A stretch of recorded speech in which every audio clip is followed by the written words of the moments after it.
તો વધુ સમાચારમાં વાત કરીએ તો પંચમહાલ જિલ્લામાં મોરવા હડફના સાલિયા ખાતે વિધાનસભા ઉપાધ્યક્ષ જેઠાભાઈ ભરવાડના હસ્તે ધ્વજવંદન કરી જિલ્લા કક્ષાની 75માં પ્રજાસત્તાક પર્વની ઉજવણી કરવામાં આવી।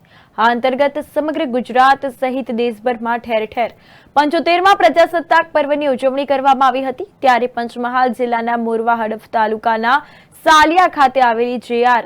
ભાટિયા હાઈસ્કૂલમાં જિલ્લા કક્ષાની પ્રજાસત્તાક પર્વની ઉજવણીનો કાર્યક્રમ યોજાયો, જેમાં ગુજરાત વિધાનસભાના ઉપાધ્યક્ષ જેઠાભાઈ ભરવાડના વરદ હસ્તે ધ્વજવંદન કરી રાષ્ટ્રધ્વજને સલામી આપી જિલ્લા કક્ષાની 75માં પ્રજાસત્તાક પર્વની ઉજવણી કરવામાં આવી હતી।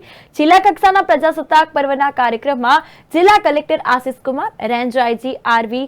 અસારી, જિલ્લા પોલીસ વડા હિમાંશુ સોલંકી તેમજ સ્થાનિક ધારાસભ્ય નિમિષા સુથાર સહિત વહીવટીતંત્રના ઉચ્ચ અધિકારીઓ, પદાધિકારીઓ, પોલીસ જવાનો, સ્થાનિક અગ્રણીઓ અને વિવિધ વિભાગના કર્મચારીઓ તેમજ મોટી સંખ્યામાં નાગરિકો ઉપસ્થિત રહ્યા હતા। પ્રજાસત્તાક દિન નિમિત્તે સંતરોડ મુકામે ભાટિયા હાઈસ્કૂલની અંદર પ્રજાસત્તાક દિનની ઉજવણી નિમિત્તે જિલ્લા કક્ષાના પ્રજાસત્તાક દિનની ઉજવણીનું આયોજન કરવામાં આવેલું।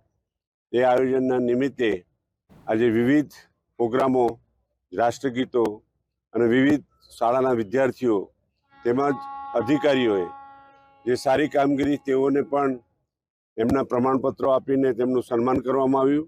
અને આ પ્રજાસત્તાક દિન નિમિત્તે દેશની અંદર હમણાં જ થોડા દિવસ પહેલાં આ દેશના વડાપ્રધાન શ્રી નરેન્દ્ર મોદી સાહેબે રામલલ્લાના પ્રાણ પ્રતિષ્ઠા મહોત્સવની અંદર આખો દેશ રામમય બનીને આખા દેશના લોકોએ દિવાળી જેવો તહેવાર મનાવીને તે દિવસે આખા દેશની અંદર માહોલ રામમય બનાવીને આ દેશના વડાપ્રધાનશ્રીએ એક સંદેશો આપ્યો છે કે રામ રાજ્યની શરૂઆત થઈ ચૂકી છે।